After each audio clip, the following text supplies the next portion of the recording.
Rich dad and poor dad Hindi संस्करण। लेखक Robert T Kiyosaki. प्रस्तावना। इसकी बहुत ज़रूरत है।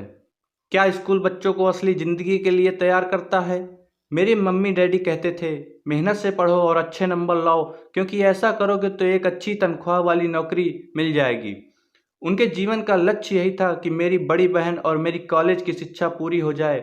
उनका मानना था कि अगर कॉलेज की शिक्षा पूरी हो गई तो हम जिंदगी में ज़्यादा कामयाब हो सकेंगे। जब मैंने 1976 में अपना डिप्लोमा हासिल किया, मैं फ्लोरिडा स्टेट यूनिवर्सिटी में अकाउंटिंग में ऑनर्स के साथ ग्रेजुएट हुई और अपनी कक्षा में काफ़ी ऊंचे स्थान पर रही, तो मेरे मम्मी डैडी का लक्ष्य पूरा हो गया था। यह उनकी ज़िंदगी की सबसे बड़ी उपलब्धि थी। मास्टर प्लान के हिसाब से मुझे एक बिग 8 अकाउंटिंग फर्म में नौकरी भी मिल गई। अब मुझे उम्मीद थी कि एक लंबे करियर और कम उम्र में रिटायरमेंट की। मेरे पति माइकल भी इसी रास्ते पर चले थे। हम दोनों ही बहुत मेहनती परिवारों से आए थे, जो बहुत अमीर नहीं थे। माइकल ने ऑनर्स के साथ ग्रेजुएशन किया था, एक बार नहीं बल्कि 2 बार। पहली बार इंजीनियर के रूप में और फिर लॉ स्कूल से। उन्हें जल्दी ही पेटेंट लॉ विशेषज्ञता रखने वाली वाशिंगटन डीसी की एक मानी हुई लॉ फर्म में नौकरी मिल गई और इस तरह उनका भविष्य भी सुनहरा लग रहा था। उनके करियर का नक्शा साफ था और यह बात तय थी कि वह भी जल्द ही रिटायर हो सकते थे। हालांकि हम दोनों अपने करियर में सफल रहे, परंतु हम जो सोचते थे हमारे साथ ठीक वैसा ही नहीं हुआ। हमने कई बार नौकरियां बदली, हालांकि हर बार नौकरी बदलने के कारण सही थे, परंतु हमारे लिए किसी भी ने भी पेंशन योजना निवेश नहीं किया। हमारे रिटायरमेंट फंड हमारे खुद के लगाए पैसों से ही बढ़ रहे हैं। हमारी शादी बहुत सफल रही है और हमारे 3 बच्चे हैं। उनमें से 2 कॉलेज में हैं और तीसरा अभी हाई स्कूल में ही गया है। हमने अपने बच्चों को सबसे अच्छी शिक्षा दिलाने में बहुत सा पैसा लगाया। 1996 में एक दिन मेरा बेटा स्कूल से घर लौटा। स्कूल से मोह भंग उसका हो गया था। वह पढ़ाई से ऊब चुका था। मैं उन विषयों को पढ़ने में इतना ज़्यादा समय क्यों बर्बाद करूं, जो असल ज़िंदगी में मेरे कभी काम नहीं आएंगे। उसने विरोध किया। बिना सोचे विचारे ही मैंने जवाब दिया, क्योंकि अगर तुम अच्छे नंबर नहीं लाए तो तुम कभी कॉलेज नहीं जा पाओगे। चाहे मैं कॉलेज जाऊं या ना जाऊं, उसने जवाब दिया, मैं अमीर बनकर दिखाऊंगा।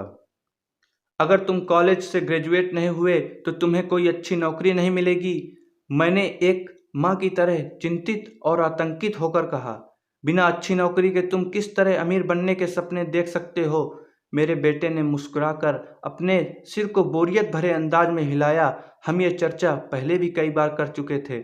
उसने अपने सिर को झुकाया और अपनी आंखें घुमाने लगा। मेरी समझदारी भरी सलाह एक बार फिर उसके कानों तक नहीं पहुंच पाई। हालांकि वह स्मार्ट और प्रबल इच्छा शक्ति वाला युवक था, परंतु वह नम्र और शालीन भी था। मम्मी, उसने बोलना शुरू किया और भाषण सुनने की बारी अब मेरी थी। समय के साथ चलिए, अपने चारों तरफ देखिए। सबसे अमीर लोग अपनी शिक्षा के कारण इतने अमीर नहीं बने। मैकडोनाल्ड और माइकल जॉर्डन को देखिए, यहाँ तक कि बीच में ही हार्वर्ड छोड़ देने वाले बिल गेट्स ने माइक्रोसॉफ्ट कायम किया। आज वे अमेरिका के सबसे अमीर व्यक्ति हैं। अभी उनकी उम्र लगभग 30 से 40 साल के बीच में ही है। उस बेसबॉल पिचर के बारे में तो आपने सुना ही होगा, जो हर साल $40 लाख से ज़्यादा कमाता है, जबकि उस पर दिमागी तौर पर कमज़ोर होने का लेबल लगा हुआ है। हम दोनों काफ़ी समय तक चुप रहे। अब मुझे यह समझ में आने लगा था कि मैं अपने बच्चों को वही सलाह दे रही थी जो मेरे माता पिता ने मुझे दी थी। हमारे चारों तरफ की दुनिया बदल रही थी, परंतु हमारी सलाह नहीं बदली थी। अच्छी शिक्षा और अच्छे ग्रेड हासिल करना अब सफलता की गारंटी नहीं रह गए थे और हमारे पिता बच्चों के अलावा यह किसी को भी समझ में नहीं आ रहा था। मम्मी, उसने आगे कहा, मैं डैडी और अपनी तरह कड़ी मेहनत नहीं करना चाहता। आपको काफ़ी पैसा मिलता है और हम एक शानदार मकान में रहते हैं जिसमें बहुत से कीमती सामान हैं, मगर मैं आपकी सलाह मानूंगा तो मेरा हाल भी आपकी ही तरह होगा। मुझे भी ज़्यादा मेहनत करनी पड़ेगी ताकि मैं ज़्यादा टैक्स भर सकूं और कर्ज में डूब जाऊं। वैसे भी आज की दुनिया में नौकरी की सुरक्षा बची नहीं है। मैं यह जानता हूं कि छोटे और सही आकार की फर्म कैसी होती हैं। मैं यह भी जानता हूं कि आज के दौर में कॉलेज के स्नातकों को कम तनख्वाह मिलती है, जबकि आपके ज़माने में उन्हें ज़्यादा तनख्वाह मिला करती थी। डॉक्टरों को देखिए, वे अब उतना पैसा नहीं कमाते जितना पहले कभी कमाया करते थे। मैं जानता हूँ कि मैं रिटायरमेंट के लिए सामाजिक सुरक्षा या कंपनी पेंशन पर भरोसा नहीं कर सकता। अपने सवालों के मुझे जवाब नहीं दिया। वह सही था, उसे नए जवाब चाहिए थे और मुझे भी। मेरे माता पिता की सलाह उन लोगों के लिए सही हो सकती थी जो 1945 के पहले पैदा हुए थे, पर यह उन लोगों के लिए विनाशकारी साबित हो सकती थी जिन्होंने तेजी से बदल रही दुनिया में जन्म लिया था। अब मैं अपने बच्चों से यह सीधी सी बात नहीं कह सकती थी, स्कूल जाओ, अच्छे ग्रेड हासिल करो और किसी सुरक्षित नौकरी की तलाश करो। मैं जानती थी कि मुझे अपने बच्चों की शिक्षा को सही दिशा देने के लिए नए तरीकों की खोज करनी होगी। एक माँ और एक अकाउंटेंट होने के नाते मैं इस बात से परेशान थी कि स्कूल के बच्चों को धन संबंधित या वित्तीय शिक्षा नहीं दी जाती। हाई स्कूल खत्म होने से पहले ही आज के युवाओं के पास अपना क्रेडिट कार्ड होता है। यह बात अलग है कि उन्होंने कभी धन संबंधी पाठ्यक्रम में भाग नहीं लिया होता और उन्हें यह भी नहीं पता होता कि इसे किस तरह निवेश किया जाता है। इस बात का ज्ञान तो दूर की बात है कि क्रेडिट कार्ड पर चक्रवृद्धि ब्याज की गणना किस तरह की जाती है। इसे आसान भाषा में कहें तो इन्हें धन संबंधी शिक्षा नहीं मिलती और यह ज्ञान भी नहीं होता कि पैसा किस तरह काम करता है। इस तरह वह उस दुनिया का सामना करने के लिए कभी तैयार नहीं हो पाते जो उनका इंतजार कर रही है। एक ऐसी दुनिया जिसमें बचत से ज़्यादा खर्च को महत्व दिया जाता है। जब मेरा सबसे बड़ा बेटा कॉलेज के शुरुआती दिनों में अपने क्रेडिट कार्ड को लेकर कर्ज में डूब गया तो मैंने उसके क्रेडिट कार्ड को नष्ट करने में उसकी मदद की। साथ ही मैं ऐसे तरकीब भी खोजने लगी जिससे मेरे बच्चों में पैसे की समझ आ सके। पिछले साल एक दिन मेरे पति ने मुझे अपने ऑफिस से फ़ोन किया। मेरे सामने एक सज्जन बैठे हुए हैं और मुझे लगता है कि तुम उससे मिलना चाहोगी। उन्होंने कहा, उनका नाम रॉबर्ट कियोसाकी है। वे व्यवसायी हैं और निवेशक हैं तथा वे एक शैक्षणिक उत्पाद का पेटेंट करवाना चाहते हैं। मुझे लगता है कि तुम इसी चीज़ की तलाश कर रही थी जिसकी मुझे तलाश थी। मेरे पति माइक रॉबर्ट कियोसाकी द्वारा बनाए जा रहे नए शैक्षणिक उत्पाद कैशफ्लो से इतने प्रभावित थे कि उन्होंने इसके परीक्षण में हमें बुलवा लिया। यह एक शैक्षणिक खेल था, इसलिए मैंने स्थानीय विश्वविद्यालय में पढ़ रही अपनी 19 वर्षीय बेटी से पूछा कि क्या वह मेरे साथ चलेगी और वह तैयार हो गई। इस खेल में हम लगभग 15 लोग थे जो 3 समूहों में विभाजित थे। माइक सही थे, मैं इसी तरह के शैक्षणिक उत्पाद की खोज कर रही थी। यह किसी रंगीन मोनोपोली बोर्ड की तरह लग रहा था, जिसके बीच में एक बड़ा सा चूहा था, परंतु मोनोपोली में से यह इस तरह अलग था। इसमें 2 रास्ते थे, एक अंदर और दूसरा बाहर। खेल का लक्ष्य था अंदर वाले रास्ते से बाहर निकलना, जिसे रॉबर्ट चूहा दौड़ कहते थे, और बाहरी रास्ते पर पहुंचना या तेज रास्ते पर। रॉबर्ट के मुताबिक तेज रास्ता हमें यह बताता है कि असल जिंदगी में अमीर लोग किस तरह पैसे का खेल खेलते हैं। रॉबर्ट ने हमें चूहा दौड़ के बारे में बताया। अगर आप किसी भी औसत रूप से शिक्षित, कड़ी मेहनत करने वाले आदमी की जिंदगी को देखें तो उसमें आपको एक सा ही सफ़र दिखेगा। बच्चा पैदा होता है, स्कूल जाता है, माता पिता खुश हो जाते हैं क्योंकि बच्चे को स्कूल में अच्छे नंबर मिलते हैं और उसका दाखिला कॉलेज में हो जाता है। बच्चा स्नातक हो जाता है और फिर योजना के अनुसार काम करता है। वह किसी आसान, सुरक्षित या करियर की तलाश करता है। बच्चे को ऐसा ही काम मिल जाता है, शायद वह डॉक्टर या वकील बन जाता है या वह सेना में भर्ती हो जाता है। फिर वह सरकारी नौकरी करने लगता है, बच्चा पैसा कमाने लगता है, उसके पास थोक में क्रेडिट कार्ड आने लगते हैं। अगर अब तक उसने खरीदारी करना शुरू नहीं किया है तो अब जमकर खरीदारी शुरू की जाती है। खर्च करने के लिए पैसे पास में होते हैं तो वह उन जगहों पर जाना शुरू कर देता है जहां उसकी उम्र के ज़्यादातर नौजवान जाते हैं, लोगों से मिलते हैं, डेटिंग करते हैं और कभी कभार शादी भी कर लेते हैं। अब ज़िंदगी में मज़ा आ जाता है क्योंकि आजकल पुरुष महिलाएं दोनों नौकरी करते हैं। 2 तनख्वाहें बहुत सुखद लगती हैं। पति पत्नी दोनों को लगता है कि उनकी ज़िंदगी सफल हो गई है। उन्हें अपना भविष्य सुनहरा नजर आता है। अब वे घर, कार, टेलीविज़न खरीदने का फैसला करते हैं, छुट्टियां मनाने कहीं चले जाते हैं और फिर उनके बच्चे हो जाते हैं और बच्चों के साथ उनके खर्चे भी बढ़ जाते हैं। खुशहाल पति पत्नी सोचते हैं कि ज़्यादा पैसा कमाने के लिए अब ज़्यादा मेहनत करनी चाहिए। उनका करियर अब उनके लिए पहले से ज़्यादा मायने रखता है। वे अपने काम में ज़्यादा मेहनत करने लगते हैं ताकि उन्हें प्रमोशन मिल जाए। उनकी तनख्वाह बढ़ जाती है। तनख्वाह बढ़ती है पर उसके साथ ही दूसरा बच्चा पैदा हो जाता है। अब उन्हें एक बड़े घर की ज़रूरत महसूस होती है। वे नौकरी में और मेहनत करने लगते हैं, बेहतर कर्मचारी बन जाते हैं और ज़्यादा मन लगाकर काम करने लगते हैं, ज़्यादा विशेषज्ञता हासिल कर लेते हैं। वे एक बार फिर किसी स्कूल में जाते हैं ताकि वे ज़्यादा पैसा कमा सकें। हो सकता है कि वे दूसरा काम भी खोज लें। उनकी आमदनी भी बढ़ जाती है, परंतु उस आमदनी पर उन्हें इनकम टैक्स भी चुकाना पड़ता है। यही नहीं, उन्होंने जो घर खरीदा था उस पर भी टैक्स देना होता है। इसके अलावा उन्हें सामाजिक सुरक्षा का टैक्स तो चुकाना ही है। इसी तरह बहुत से टैक्स चुकाते चुकाते उनकी तनख्वाह चुक जाती है। वे अपनी बढ़ी हुई तनख्वाह लेकर घर आते हैं और हैरान हो जाते हैं, इतना सारा पैसा आखिर कहाँ चला जाता है। भविष्य के लिए बचत के हिसाब से वे कुछ म्यूचुअल फंड भी खरीद लेते हैं और अपने क्रेडिट कार्ड से घर का किराना खरीदते हैं। उनके बच्चों की उम्र अब 5 या 6 साल हो जाती है। यह चिंता भी उन्हें सताने लगती है कि बच्चों के कॉलेज की शिक्षा के लिए भी बचत जरूरी है। इसके साथ ही उन्हें अपने रिटायरमेंट के लिए पैसा बचाने की चिंता भी सताने लगती है। 35 साल पहले पैदा हुए यह खुशहाल दंपत्ति अब अपनी नौकरी के बाकी दिन चूहा दौड़ में फंसकर बिताते हैं। वे अपनी कंपनी के मालिकों के लिए काम करते हैं, सरकार को टैक्स चुकाने के लिए काम करते हैं और बैंकों में अपनी गिरवी संपत्ति तथा क्रेडिट कार्ड के कर्ज को चुकाने के लिए काम करते हैं। फिर वे अपने बच्चों को यह सलाह देते हैं कि उन्हें मन लगाकर पढ़ना चाहिए, अच्छे नंबर लाने चाहिए, किसी सुरक्षित नौकरी की तलाश करनी चाहिए। वे पैसे के बारे में कुछ भी नहीं सीखते और इसलिए वे जिंदगी भर कड़ी मेहनत करते रहते हैं। यह प्रक्रिया पीढ़ी दर पीढ़ी चलती रहती है। इसे ही चूहा दौड़ कहते हैं। चूहा दौड़ से निकलने की एक तरीका है यह कि आप अकाउंट्स और इन्वेस्टमेंट दोनों क्षेत्रों में निपुण हो जाएं। दिक्कत यह है कि इन दोनों की विषयों को बोरिंग और कठिन माना जाता है।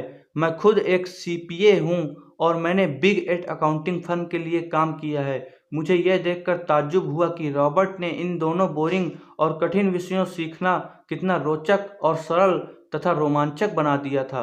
सीखने की प्रक्रिया इतनी अच्छी तरह छुपा ली गई थी कि जब हम चूहा दौड़ से बाहर निकल कर आए तो हमें लग रहा था कि हम कोई खेल खेल रहे थे। शुरू में तो हम एक नए शैक्षणिक खेल का परीक्षण कर रहे थे, परंतु जल्द ही इस खेल में मुझे और मेरी बेटी को मजा आने लग गया। खेल के दौरान हम लोगों दोनों ने ऐसे विषयों पर बात कर रहे थे जिनके बारे में हमने पहले कभी बातें नहीं की थी।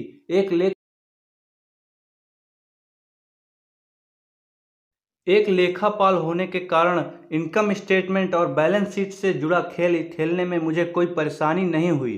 मैंने खेल के नियम और इसकी बारीकियां समझाने में अपनी बेटी और दूसरे लोगों की मदद भी की। उस रोज मैं चूहा दौड़ में सबसे पहले बाहर निकली और केवल मैं ही बाहर निकल पाई। बाहर निकलने में मुझे 50 मिनट का समय लगा, हालांकि खेल लगभग 3 घंटे तक चला। मेरी टेबल पर एक बैंकर बैठा था, इसके अलावा एक व्यवसायी था और एक कंप्यूटर प्रोग्रामर भी था। मुझे यह देखकर बहुत हैरत हुई कि इन लोगों को अकाउंटिंग या इन्वेस्टमेंट के बारे में कितनी कम जानकारी है, जबकि ये विषय उनकी ज़िंदगी में कितनी ज़्यादा अहमियत रखते हैं। मेरे मन में यह सवाल भी उठ रहा था कि वे असल ज़िंदगी में अपने पैसे धेले के बराबर और कारोबार को कैसे संभालते होंगे। मैं यह समझ सकती थी कि मेरी 19 साल की बेटी क्यों नहीं समझ सकती, पर ये लोग तो उससे दोगुनी उम्र के थे और उन्हें ये बातें समझ में आनी चाहिए थी। चूहा दौड़ से बाहर निकलने के बाद मैं 2 घंटे तक अपनी बेटी और इन शिक्षित अमीर वयस्कों को पासा फेंकते और अपना बाजार फैलाते देखती रही। हालांकि मैं खुश थी कि वे लोग कुछ नया सीख रहे थे, लेकिन मैं इस बात से बहुत परेशान और विचलित थी कि वयस्क लोग सामान्य अकाउंटिंग और इन्वेस्टमेंट के मूलभूत बिंदुओं के बारे में कितना कम जानते हैं। उन्हें अपने इनकम स्टेटमेंट और अपनी बैलेंस शीट के आपसी संबंध को समझने में ही बहुत समय लगा। अपनी संपत्ति खरीदते और बेचते समय उन्हें ध्यान ही नहीं रहा कि हर सौदे से उनकी महीने की आमदनी पर असर पड़ रहा है। मैंने सोचा असल ज़िंदगी में ऐसे करोड़ों लोग होंगे जो पैसे के लिए सिर्फ इसलिए परेशान हो रहे हैं क्योंकि उन्होंने ये दोनों विषय कभी नहीं पढ़े। मैंने मन में सोचा भगवान का शुक्र है कि हमें मज़ा आ रहा है और हमारा लक्ष्य खेल में जीतना है। जब खेल खत्म हो गया तो रॉबर्ट ने हमें 15 मिनट तक कैश फ्लो पर चर्चा करने और उसकी समीक्षा करने के लिए कहा। मेरी टेबल पर बैठा एक व्यवसायी खुश नहीं था, उसे खेल पसंद नहीं आया था। मुझे यह सब जानने की कोई ज़रूरत नहीं है, उसने ज़ोर से कहा। मेरे पास इन सब के लिए अकाउंटेंट, बैंकर और वकील हैं जिन्हें यह सब मालूम है। रॉबर्ट का जवाब था, क्या आपने गौर किया कि बहुत से अकाउंटेंट हैं जो अमीर नहीं हैं और यही हाल बैंकर्स, वकीलों, स्टॉक ब्रोकर्स और रियल एस्टेट ब्रोकर्स का भी है। वे बहुत कुछ जानते हैं और प्रायः वे लोग स्मार्ट होते हैं, परंतु उनमें से ज़्यादातर अमीर नहीं होते। चूँकि हमारे स्कूल हमें वह सब नहीं सिखाते जो अमीर लोग जानते हैं, इसलिए हम इन लोगों से सलाह लेते हैं। परंतु एक दिन जब आप किसी हाईवे पर कार से जाते हैं, आप ट्रैफिक जाम में फंस जाते हैं, आप बाहर निकलने के लिए छटपटाते हैं। जब आप अपनी दाईं तरफ देखते हैं तो वहां आप देखते हैं कि आपका अकाउंटेंट भी उसी ट्रैफिक जाम में फंसा हुआ है। फिर आप अपनी बाईं तरफ देखते हैं और आपको वहां अपना बैंकर भी उसी हाल में नज़र आता है। इससे आपको हालात का अंदाज़ा हो जाएगा। कंप्यूटर प्रोग्रामर इस खेल से प्रभावित नहीं हुआ था। यह सीखने के लिए मैं सॉफ्टवेयर खरीद सकता हूँ। बैंकर ज़रूर प्रभावित हुआ था। मैंने स्कूल में अकाउंटिंग सीखी थी, परंतु अब तक यह नहीं समझ पाया था कि इसे असल ज़िंदगी में किस तरह काम में लाया जाए। अब मैं समझ गया हूँ। मुझे चूहा दौड़ से बाहर निकलने के लिए खुद को तैयार करने की ज़रूरत है। परंतु मेरी पुत्री के विचारों से मैं सबसे ज़्यादा रोमांचित हुई। उसने कहा, मुझे सीखने में बड़ा मज़ा आया। मैंने इस बारे में बहुत कुछ सीखा कि पैसा असली में किस तरह काम करता है और इसका निवेश किस तरह करना चाहिए। फिर उसने आगे कहा, अब मैं जानती हूँ कि मैं अपने काम करने के लिए किस तरह का व्यवसाय चुनूँ और व्यवसाय चुनने का कारण नौकरी की सुरक्षा, उसने मिलने वाला फ़ायदा या तनख्वाह नहीं होंगे। अगर मैं इस खेल में सिखाई जाने वाली बातें सीख जाती हूँ तो मैं कुछ भी करने के लिए आज़ाद हूँ और वह सीखने के लिए आज़ाद हूँ जो मैं दिल से सीखना चाहती हूँ। अभी तक मुझे उस चीज़ को सीखना पड़ता था जिससे मुझे नौकरी पाने में मदद मिले। अगर मैं यह खेल सीख जाती हूँ तो मुझे नौकरी की सुरक्षा और सामाजिक सुरक्षा की ज़्यादा चिंता नहीं होगी, जैसे कि मेरी बहुत सी सहेलियाँ को होती हैं। खेल खत्म होने के बाद मुझे रॉबर्ट से बात करने के लिए ज़्यादा समय नहीं मिला। हमने उनकी योजना पर आगे बातें करने के लिए बाद में मिलने का फैसला किया। इतना तो मैं जानती थी कि इस खेल के बहाने रॉबर्ट यह चाहते थे कि लोगों में पैसे की बेहतर समझ विकसित हो सके। यही कारण था कि मैं उनकी योजनाओं के बारे में ज़्यादा जानने के लिए उत्सुक थी। मेरे पति और मैंने रॉबर्ट और उनकी पत्नी के साथ अगले हफ्ते डिनर मीटिंग रख ली। हालांकि यह हमारा पहला सामाजिक मेल जोल था, फिर भी हमें ऐसा महसूस हो रहा था जैसे हम एक दूसरे को बरसों से जानते हों। हमने पाया कि हममें बहुत सी बातें एक जैसी हैं। हमने बहुत से विषयों पर बातें की, खेलों, नाटकों, रेस्तराओं और सामाजिक आर्थिक विषयों पर। हमने बदलती हुई दुनिया के बारे में भी बातें की। हमने इस मुद्दे पर बहुत समय तक विचार किया कि ज़्यादातर अमेरिकी कैसे अपने रिटायरमेंट में कम पैसा बचा पाते हैं या बिल्कुल भी नहीं बचा पाते। हमने सामाजिक सुरक्षा और मेडिकेयर की लगभग दिवालिया हालत पर भी विचार किया। क्या हमारे बच्चों को 7 करोड़ वृद्ध लोगों के रिटायरमेंट के लिए टैक्स चुकाना होगा? हम हैरान थे कि लोग पेंशन योजना के भरोसे बैठकर कितना बड़ा खतरा मोल ले रहे हैं। रॉबर्ट की सबसे बड़ी चिंता यह थी कि अमीरों और गरीबों के बीच फासला लगातार बढ़ता जा रहा है। ऐसा न सिर्फ अमेरिका में हो रहा है बल्कि पूरी दुनिया में हो रहा है। रॉबर्ट स्वशिक्षित और स्वनिर्मित व्यवसायी थे। वे दुनिया भर में निवेश कर चुके थे और 47 वर्ष की उम्र में रिटायर होने में सफल हो गए थे।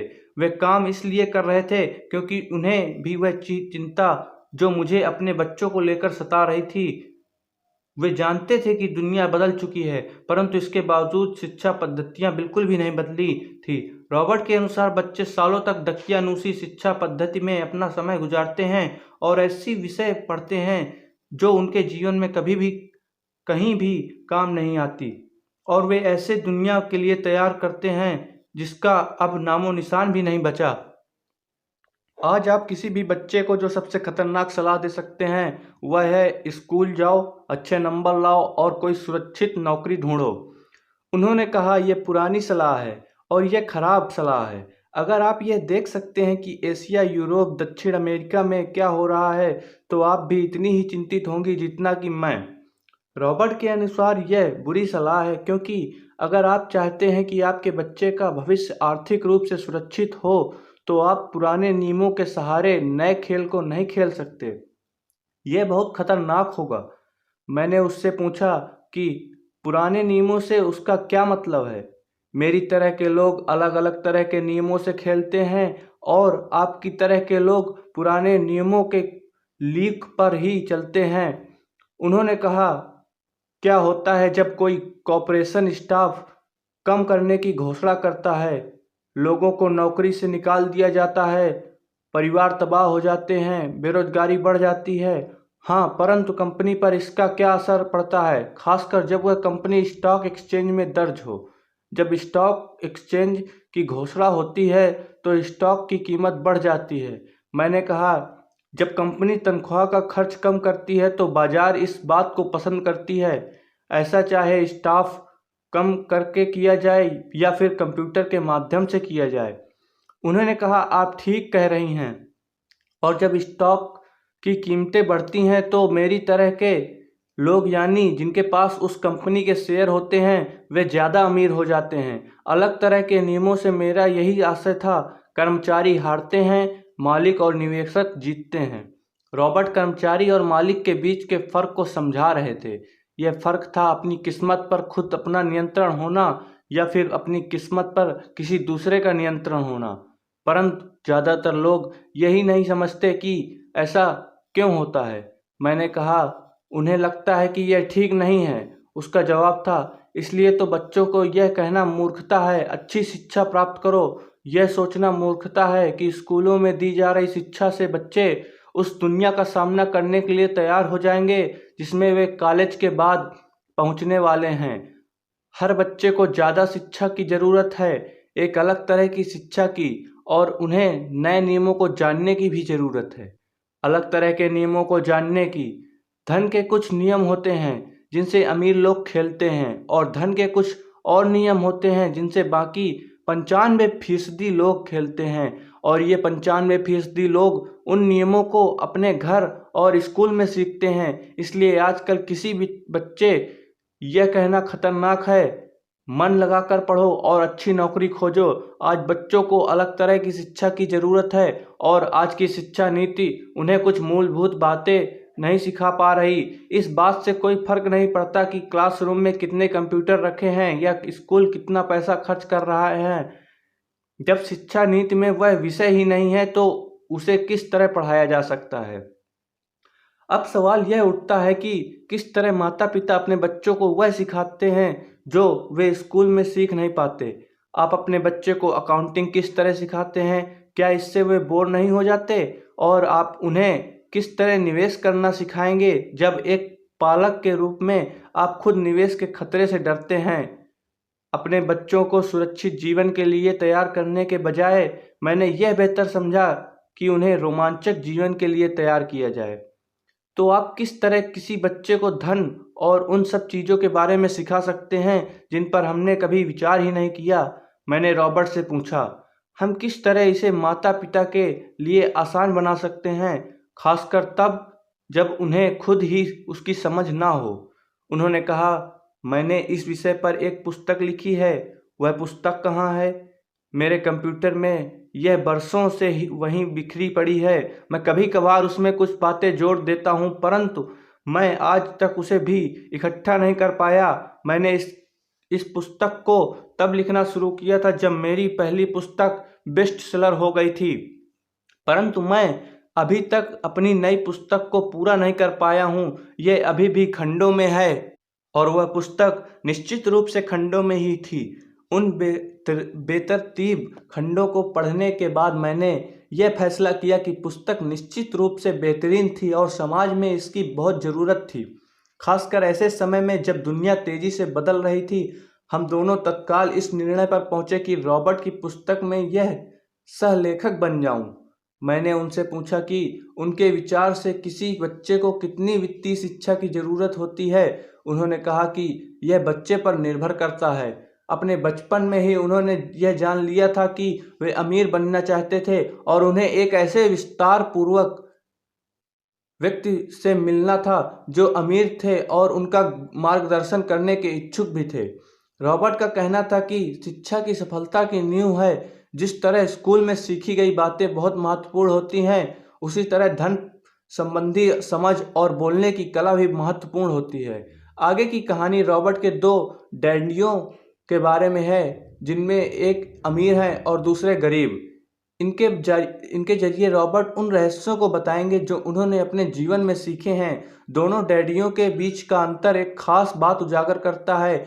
इस पुस्तक का मैंने बढ़ाया है, इसमें कुछ जोड़ा और घटाया है और इसे व्यवस्थित करने का काम किया है। जो अकाउंटेंट इस पुस्तक को पढ़ें, उनसे मेरा यही अनुरोध है कि वे अपनी किताब ज्ञान को एक तरफ रख दें और अपने दिमाग में रॉबर्ट के सिद्धांतों को घुस जाने दें। हालांकि उनमें से कई सिद्धांत पहली नज़र में गलत लगेंगे। अकाउंट्स के सिद्धांतों की बुनियादी बातों को चुनौती देते लगने, परंतु यह याद रखें कि वे एक महत्वपूर्ण दृष्टि देते हैं कि किस तरह सच्चे निवेशक अपने निवेश के फैसलों का विश्लेषण करते हैं। जब हम अपने बच्चों को स्कूल जाने, मेहनत से पढ़ने और अच्छी नौकरी पाने की सलाह देते हैं, तो अक्सर हम ऐसा सांस्कृतिक आदतों के कारण करते हैं। ऐसा करना हमेशा सही चीज़ मानी गई है। जब मैं रॉबर्ट से मिली तो उनके विचारों ने शुरू में तो मुझे चौंका दिया। दो डैडियों के साथ पले बड़े रॉबर्ट के सामने दो अलग अलग लक्ष्य होते थे। उनके पढ़े लिखे डैडी उन्हें कॉरपोरेशन में नौकरी करने की सलाह देते थे, उनके अमीर डैडी उन्हें कॉरपोरेशन का मालिक बनने की सलाह देते थे। दोनों ही कामों में शिक्षा की ज़रूरत थी, परंतु पढ़ाई के विषय बिल्कुल अलग अलग थे। पढ़े लिखे डैडी रॉबर्ट को स्मार्ट बनने के लिए प्रोत्साहित करते थे। अमीर डैडी रॉबर्ट को यह जानने के लिए प्रोत्साहित करते कि किस तरह स्मार्ट लोगों की सेवाएं ली जाएं। दो डैडियों के होने से कई समस्याएं भी पैदा हुई। रॉबर्ट के असली डैडी हवाई राज्य में शिक्षा प्रमुख थे। जब रॉबर्ट 16 साल के हुए तो उन्हें इस बात की कोई खास चिंता नहीं सता रही थी। अगर तुम्हें अच्छे नंबर नहीं मिलते तो तुम्हें कोई अच्छी नौकरी नहीं मिलेगी। वे पहले से ही जानते थे कि उनके करियर का लक्ष्य था कॉरपोरेशन का मालिक बनना, न कि उसमें नौकरी करना। सच तो यह है कि अगर हाई स्कूल में समझदार और मेहनती परामर्शदाता नहीं मिला होता तो रॉबर्ट कभी कॉलेज भी नहीं गए होते। वे इस बात को मानते हैं, वे दौलत कमाने के लिए बेताब थे, परंतु वे आखिरकार मान ही गए कि कॉलेज की शिक्षा से भी उन्हें फायदा हो सकता है। दरअसल इस पुस्तक में दिए गए विचार शायद बहुत से माता पिताओं को क्रांतिकारी और अतिशयोक्तिपूर्ण लगेंगे। कई लोगों को तो अपने बच्चों को स्कूल में रखने में ही काफ़ी मेहनत करनी पड़ रही है, परंतु बदलते हुए समय को देखते हुए हमें नए और जोखिम भरे विचारों की तरफ ध्यान देने की ज़रूरत है। अपने बच्चों को कर्मचारी बनने की सलाह देने का मतलब यह है कि हम उन्हें ज़िंदगी भर अपनी खून पसीने की कमाई से इनकम टैक्स और भी न जाने कितने टैक्स चुकाने की सलाह देते हैं और इसके बाद भी पेंशन की कोई गारंटी नहीं होती। और यह सच है कि आज के ज़माने में टैक्स किसी भी व्यक्ति का सबसे बड़ा खर्च है। हकीकत में ज़्यादातर परिवार तो जनवरी से आधी मई तक सिर्फ अपने टैक्स चुकाने के लिए ही सरकार की नौकरी करते हैं। आज नए विचारों की बहुत ज़रूरत है और यह पुस्तक हमें नए विचार देती है। रॉबर्ट का दावा है कि अमीर लोग अपने बच्चों को अलग तरह की शिक्षा देते हैं। वे अपने बच्चों को घर पर सिखाते हैं, डिनर टेबल पर। हो सकता है कि यह विचार वे ना हों जिन पर आपके बच्चों के साथ बातें करते हों, परंतु उन पर नज़र डालने के लिए धन्यवाद। और मैं आपको सलाह देती हूँ कि आप खोज करते रहें। एक माँ और एक सीपीए होने के नाते मैं तो यही सोचती हूँ कि अच्छे नंबर लाना और एक बढ़िया नौकरी पा लेना एक पुराना विचार है, हमें अपने बच्चों को नए तरह के विचार देने होंगे, हमें उन्हें अलग तरह की शिक्षा देनी होगी। शायद हम अपने बच्चों को यह सिखाएं कि अच्छे कर्मचारी होने के साथ साथ वे अपना सुख दुख खुद का निवेश कॉरपोरेशन भी खोल सकें। दोनों का यह तालमेल बढ़िया रहेगा। एक माँ होने के नाते मुझे उम्मीद है कि यह पुस्तक सभी अभिभावकों के लिए फायदेमंद होगी। रॉबर्ट लोगों को यह बताना चाहते हैं कि कोई भी व्यक्ति अगर ठान ले तो अमीर बन सकता है। अगर आप एक माली या गेटकीपर हैं या पूरी तरह बेरोजगार हैं तो भी आप में खुद को और अपने परिवार के लोगों को धन संबंधी बातें सिखाने की काबिलियत है। यह याद रखें कि धन संबंधी बुद्धि या वह दिमागी तरीका है जिससे हम अपनी धन संबंधी समस्याओं को सुलझाते हैं। आज हम ऐसे विश्वव्यापी तकनीकी परिवर्तनों का सामना कर रहे हैं जिनका सामना हमने आज से पहले कभी नहीं किया। किसी के पास भी जादू की पुड़िया नहीं है, परंतु एक बात तो तय है, ऐसे परिवर्तन हमारे सामने आने वाले हैं जो हमारे यथार्थ से परे हैं। कौन जाने भविष्य हमारे लिए क्या लाता है, पर जो भी हो हमारे पास दो मूलभूत विकल्प हैं। या तो हम सुरक्षा की राह पर चलें या फिर हम स्मार्ट बनकर खुद को धन संबंधी क्षेत्रों में शिक्षित करें और अपने बच्चों की धन संबंधी प्रतिभा को भी जागृत करें। तो प्रस्तावना यहीं पर समाप्त होती है। मिलते हैं नेक्स्ट अध्याय में।